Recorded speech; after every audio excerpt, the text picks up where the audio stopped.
பாரம்பரிய விதைகள் விவசாயிகளை சரியான பாதைக்கு அழைத்துச் செல்லவும் மக்களுக்கு நஞ்சில்லா உணவை உறுதி செய்யவும் வேலூரில் விதை சேகரிப்பாளர் கூட்டமைப்பு சார்பில் மாபெரும் விதைகள் மற்றும் காய்கறிகள் திருவிழா நடைபெற்றது.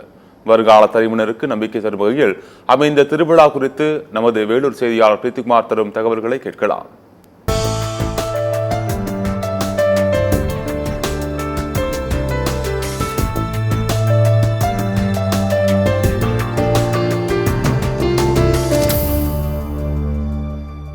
தமிழ்நாடு விதை சேகரிப்பாளர் கூட்டமைப்பு சார்பில் காய்கறிகள் மற்றும் கிழங்கு திருவிழானது நடைபெற்று வருகின்றன.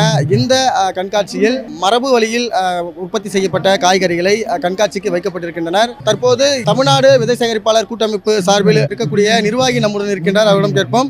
சார் வணக்கம் சார். தற்போது இந்த கண்காட்சியை தொடர்ந்து நடத்திட்டு வரீங்க. இதற்கான நோக்கங்கள் என்ன?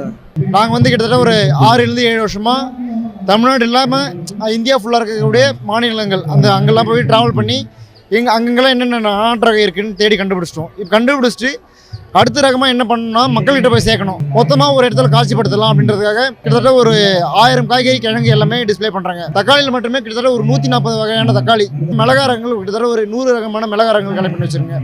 இது இல்லாமல் சுரக்காய், பரங்கிக்காய், பூசணிக்காய்னு சொல்லுவாங்க. அந்த பூசணிக்காய் முக்கியமாக கிழங்கு ரகங்களை கிட்டத்தட்ட ஒரு 100 ரகமான உண்ணக்கூடிய கிழங்கு ரகங்களை இந்த டிஸ்பிளே பண்ணியிருக்கேன். இது ஏன் பண்ணுறோம் அப்படின்னா இங்கே இருக்க விவசாயிகிட்ட மக்கள்கிட்ட கொண்டு போய் சேர்க்கணும். இதோட விதைகளை வரும் சந்ததிகிட்ட கொடுக்கணும். இந்த ரகங்களை தற்போது இருக்கக்கூடிய விவசாயிகள் யாருமே கையில் எடுத்து இந்த விவசாயத்தை அவங்க பண்ணுறதில்ல.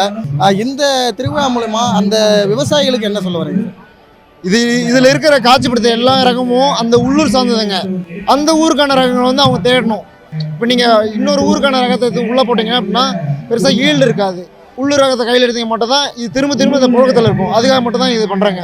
இதில் நாட்டு ரகத்திலே நிறைய காய்க்கக்கூடிய ரகங்கள் இருக்குது. அதாவது ஒரே கொடியில் கிட்டத்தட்ட ஒரு 80 சுரக்காய் காய்க்கும். அந்த மாதிரியான ரகமும் இருக்குது. அதே மாதிரி ஒரே கத்திரிக்காய் நீங்கள் ஒன்றுமே போடாத திரும்ப அது விதை விழுந்து முளைக்கிற கத்திரிக்காயும் நிறைய இருக்குது.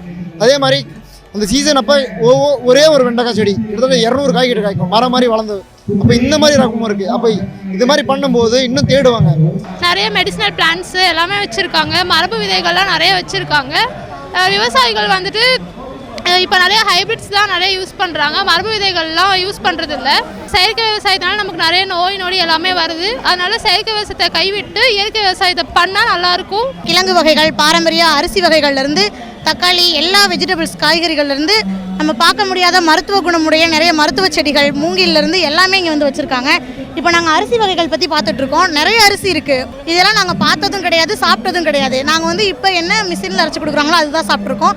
இங்கே பார்க்கும்போது தான் தெரியுது ஒவ்வொரு அரிசியும் இப்படிலாம் இருக்கா, இந்த கலர்லலாம் இருக்குமா அப்படின்ற அளவுக்கு எங்களுக்கு இருக்குது. செஞ்சோளத்துலேருந்து அதுக்கப்புறம் நிறைய வகையான வெண்டி விதைகள் அது மாதிரி நாங்கள் நிறைய வாங்கியிருக்கோம். நாங்களும் போய் அங்கே விதைக்க போகிறோம். எங்களுக்கு தெரிஞ்ச ஃபார்மர்ஸுக்கு நாங்கள் சொல்லவும் போகிறோம். இப்போ எல்லாமே ஹைப்ரிட் ஆகிடுச்சு.